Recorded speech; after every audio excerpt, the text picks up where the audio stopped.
Quick update for the Tin Hi-Fi or Tin Audio T3. This is basically second day of really focusing on this being the set that I'm listening to.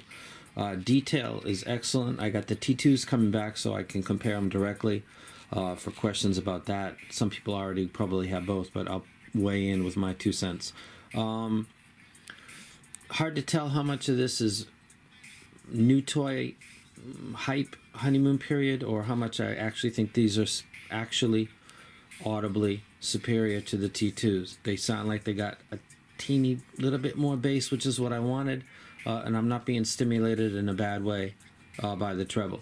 So me, Tupac, Bob Marley, and some British bands are going to hang out together today, and I'm going to get some more head time with these. It's a Sunday in Japan, and I'm out. Okay, this is a video review for the CTZ 12. This is another 12 balanced armature set. Looks like a car engine,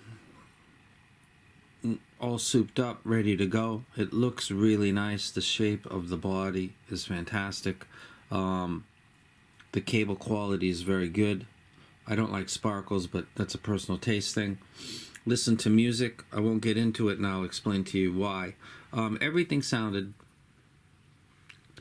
it reminded me in a way of the HQ12, which is another 12. Keep it 12. 1, 2, 3, 4, 5, 6, 7, 8, 9, 12 little drivers are inside this plastic. This is the HQ12. And unfortunately, it didn't work out well, and I can't put my finger on it. I think it's got too much.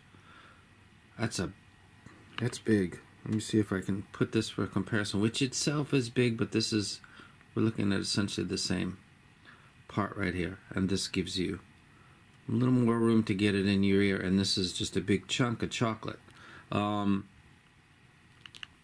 So this had design going against it, and then it turned out that it had just a massive bass that I think came in at 2K before it leveled off. I think this was the example of bass bleed that I gave. And it's 12 balanced armatures, and it's multi-$100.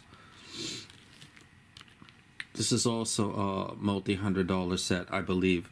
And it looks even better because I can see through. Everything's lined up. The BAs are in different position. Looks like the tube lengths are clearly different as they're supposed to be according to the way that they use tubes to help with the tuning of the mids to the bass to the treble. It's related to the length of the tubes actually, and it looks like they did everything to get to the good spot. Problem is, let me go ahead and move this.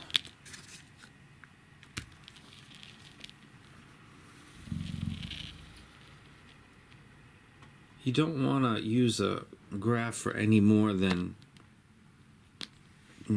a piece of the puzzle, or to discover what is the odd sound that's going on. Let me show you as I do this.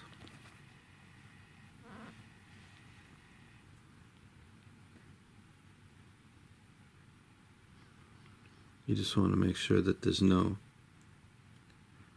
crinkle or gap. Like, not that. See that little thing right there? There we go.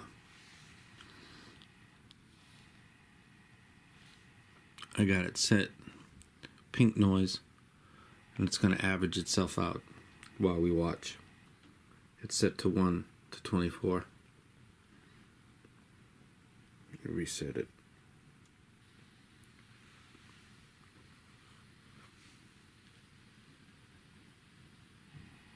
If I talk, it doesn't matter because there's a full seal.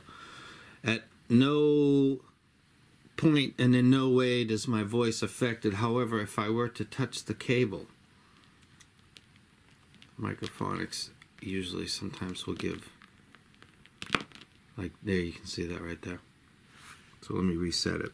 But my voice,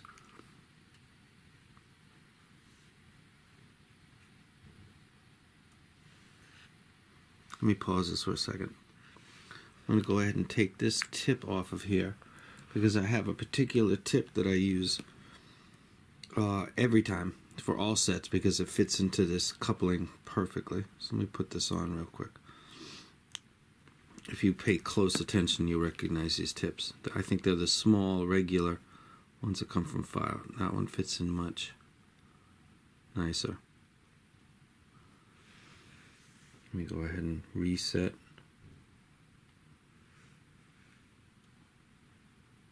Replay. If there's something jumping out at you like that, it's jumping out at me too. I'm not really. If this is down, you've got less chance of being offended, but you might be giving up some upper end details depending on the music you're listening. Maybe classical, that would be a huge problem. So that's not as bad depending on how it transitions, but this is unfortunate because from the bass all the way to about 1K, you've got a line that's like the EX1000, which is nothing emphasized. The bass to mid transition is not really even a transition. It's just a continuation of line, which is, in my book, ideal. And then you have a ski jump. Literally a ski jump. Shun, you jump off of that thing. The vocals didn't sound in my lap, but everything sounded slightly off. If you go to interactive frequency response graph on the internet, I think they still use that. You learn a lot from that. Those are awesome tools for regular people to learn a little bit more about what certain frequency cutting or boosting will do to vocals, make them sound boxy, honky, make percussion sound soft, make guitars sound sharper. It's a great tool. Well, how much effect is that having on what I'm listening to? Too much. These don't sound great. They don't sound worth a lot of money. And that's what they have in common with the other 12BA set, which is this set. So both of these 12s are not something I'd recommend, and it doesn't have anything to do with price. It has to do with it's not doing any better than what a 6BA set does. It's doing it a lot worse, actually. And then after you realize that these are not special, which is not shocking because of the Yin-Yu HQ12s, then you start to, like, in addition to a graph, I might say these sound awesome. Look at a graph and not agree with it. It is science to a point, but I have a personal taste, and maybe sometimes this looks not great, but I kind of like it because it's my taste. I definitely like this. It looks like the Sony EX1000s to about here, and then Sony starts to do its climb, but not a ski jump. And then it's got one or two particular peaks after that, and that's it. This is chaotic, and that is absolutely not the ideal. Or not like that, and then the cutoff right after that just seems like a very odd visual, and that comes after the audio, which didn't sound that great and sounded off in lots of little ways. The bass didn't sound too pronounced. You can hear the pink noise coming through it. It's actually still averaging right now. Yeah, don't recommend it. Bass wasn't punchy, but even though the HQ12s, even though they had a big bass line, it didn't sound. It just sounded like the whole thing was up and forward because the bass line went. It was the mids too were elevated. This didn't sound punchy. It doesn't look like it was punchy, but everything after that, vocals and guitar, parts of the drums sounded not like what I'm used to. I said before, a dark set of headphones, this will be higher, and this will be essentially rolled off, and that they call that dark because it gives you kind of a dark presentation. Bright would be something emphasized at the top, and maybe a straight line like this, and then a lot up at the top. That would be called a bright set. Opposite would be this way, and that would be called the dark set. This is a kind of effed up set, actually. And it's a shame because it looks like work was put into this. So I'll go ahead and end this because I'm not going to drag on a beating. I wouldn't wreck this. I think people already kind of got the hint about that, but it seems like such a waste. You got a really nice design shell. It looks like there's effort put into this. I'm sure that all of this stuff is put in at one time as like a group and then inserted. And I'm sure they have a procedure for doing this relatively quickly, but it still looks like a lot of work. And all you got to do is tune it better. And then you might have a winner. But as it is right now, you don't. So that's it. That's the CTZ 12, and I don't wreck it. In a time where there's killers in the $200 range, you got to do better than this.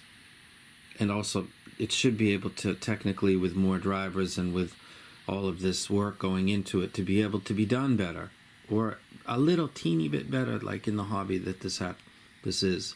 Your improvements are micron level, but you think you hear it, so you justify the bigger money. This doesn't do it to you at all. So they got room to improve. I'll put it that way. And I'm out.